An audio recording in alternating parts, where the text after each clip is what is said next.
হচ্ছে আমাদের প্রিয় নেতা তারেক রহমানের বিরুদ্ধে সম্পাদক শাহ মোহাম্মদ আব্দুল্লাহ আল মাসুদ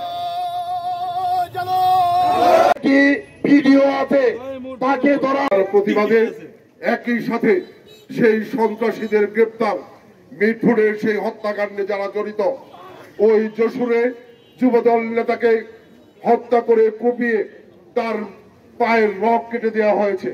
সেই হত্যাকারীদের গ্রেপ্তারের দাবিতে আজকে জামালপুর জেলা বিএনপির তাৎক্ষণিক বিক্ষোভ মিছিল পরবর্তী সংক্ষিপ্ত সমাবেশে উপস্থিত বিএনপি এবং বিভিন্ন নির্বাচনের বিরুদ্ধে নানা রকম চক্রান্ত করার চেষ্টা করছে।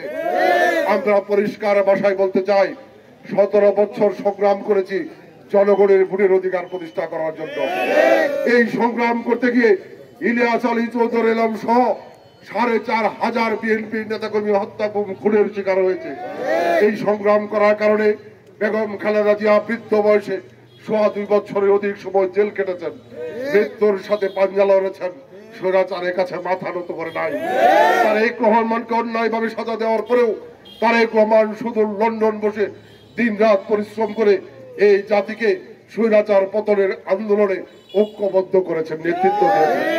আমাদের সংগ্রামী মহাসচিব মির্জা ফখরুল ইসলাম আলমগীর সহ হাজার হাজার নেতাকর্মীকে দীর্ঘদিন জেলখানায় অন্তরীণ রাখা হয়েছে।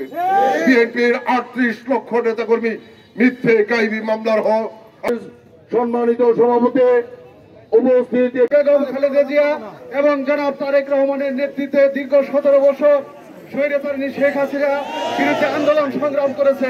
এই আন্দোলন সংগ্রামের পর একটি নির্বাচনের ঘোষণা দিয়েছে ফেব্রুয়ারি মাসে। সেই নির্বাচনকে বানচাল করার জন্য এই ষড়যন্ত্র করছে, সেই ষড়যন্ত্র করতে দেওয়া হবে না। আগামী দিনে বেগম খালেদা জিয়া এবং তারেক রহমানকে কুরুচিপূর্ণ বক্তব্য রাখলে তাদের বিরুদ্ধে দাঁত ভাঙা জবাব দেওয়া হবে। ঐক্যবদ্ধ আন্দোলন করার জন্য মোহাম্মদ ভাইয়ের নেতৃত্বে সবাইকে আহ্বান জানিয়ে আমার বক্তব্য শেষ করছি। খোদা হাফেজ, বাংলাদেশ জিন্দাবাদ, শহীদ বেগম খালেদা জিয়া। বিপ্লবী সহ সাংগঠনিক